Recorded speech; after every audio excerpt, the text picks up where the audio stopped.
ప్రభుత్వాలు తప్పులు చేసినప్పుడు ప్రజలకు ఇబ్బందికరైనటువంటి సంఘటనలు జరిగినప్పుడు కొన్ని సందర్భాలలో మంత్రులు వాళ్ళే నైతిక బాధ్యత వహించి రిజిగ్నేషన్స్ ఇవ్వడం మనం చూసాం. అది చరిత్రలో చాలా జరిగిందన్నది వాస్తవం.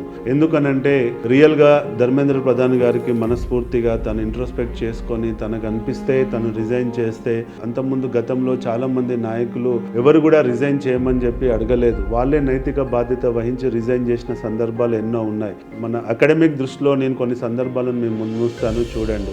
1956లో జరిగినటువంటి ఒక ఘోరమైనటువంటి రైలు ప్రమాదానికి నైతిక బాధ్యత వహిస్తూ లాల్ బహదూర్ శాస్త్రి గారు రిజైన్ చేయడం మనం చూసాం. మరి ఆ రోజు ఎవరు కూడా ప్రజలు తనను రిజైన్ చేయమని అడగలేదు. 1958లో ముద్రా కుంభకోణంలో తన పేరు రావడం వల్ల అప్పటి ఆర్థిక మంత్రి అయినటువంటి టిటి కృష్ణమాచారి కూడా తను స్వతహాగా నైతిక బాధ్యత వహిస్తూ రిజైన్ చేయడం మనం చూసాం. ఆ రోజు కూడా ఏ ప్రజలు కూడా తనని రిజైన్ చేయమని చెప్పి అడగలేదు. 1962లో ఇండియా చైనా మధ్య యుద్ధం జరిగినప్పుడు సైనికుల విషయంలో కొన్ని తప్పిదాలు జరిగాయన్న విషయంలో ఆ రోజు రక్షణ శాఖ మంత్రి అయినటువంటి వికే కృష్ణ మీనన్ గారు స్వతహాగా నైతిక బాధ్యత వహించి తన పొజిషన్ కి రిజైన్ చేయడం మనం చూసాం. ఆ రోజు ప్రజలు ఎవరు కూడా రిజైన్ చేయమని చెప్పి అడగలేదు. ఇక నాలుగో ఎగ్జాంపుల్ విషయానికి వస్తే విపి సింగ్ గారు 1982లో కాన్పూర్ లో జరిగినటువంటి కొన్ని హింసాత్మకమైనటువంటి ఘటనల వల్ల 21 మంది చనిపోవడం జరుగుతుంది. దానికి బాధ్యతగా వహిస్తూ తాను ఆ రోజు రిజైన్ చేయడం మనం చూసాం. ఇక ఇంకో సంఘటన విషయానికి వస్తే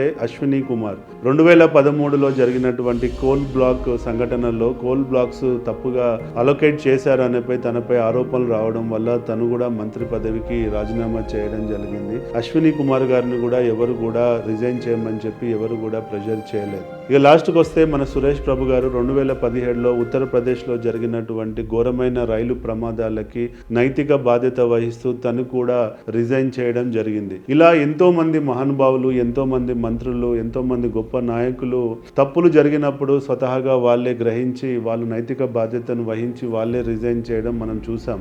ఇలాంటి లీడర్లు ఉన్నారు కాబట్టి ఈ దేశం ఇక్కడ దాకా వచ్చింది. ఇంకా భారతదేశం ఇంత గట్టిగా బలంగా ఎదుగుతుందంటే ఇలాంటి నాయకులే కారణం అని చెప్పి మనం చెప్పుకోవచ్చు. కాబట్టి ఇప్పుడున్న నాయకులందరూ ఇలాంటి వాళ్ళందరినీ ఆదర్శంగా తీసుకుంటే బాగుంటుంది. ఎందుకంటే పదవులు శాశ్వతం కాదు, పేరు మాత్రమే శాశ్వతం. కాబట్టి పదవులు వస్తుంటాయి, పోతుంటాయి. కానీ పేరు ఒకసారి చెడిపోతే మళ్ళీ రాదు. కాబట్టి ఇవాళ పదవి పోతే ఏమున్నది, కావాలంటే మళ్ళీ నెక్స్ట్ టర్మ్లో మళ్ళీ పదవి తెచ్చుకోవచ్చు. కానీ ఇలా మనం ఒక ఐడియలిస్టిక్ లీడర్షిప్ మనం సమాజానికి ఇవ్వాలి. ఇస్తేనే మనం ఒక రోల్ మోడల్గా ఉంటేనే ప్రజల్లో ఇంకా మనపై విలువ పెరుగుతుంది, విశ్వాసం పెరుగుతుందని చెప్పి నేను చెప్పాలనుకుంటున్న పాయింట్. సో మనం గ్రహించాల్సింది మన గొప్ప నాయకులని సమాజానికి ఇస్తున్నామా లేదా అన్నది మాత్రమే మనం ఆలోచించాలి. ఆ ఇచ్చే దిశగా మనందరం కలిసి పనిచేద్దాం అన్నది నేను కోరుకుంటున్నాను. జై హింద్.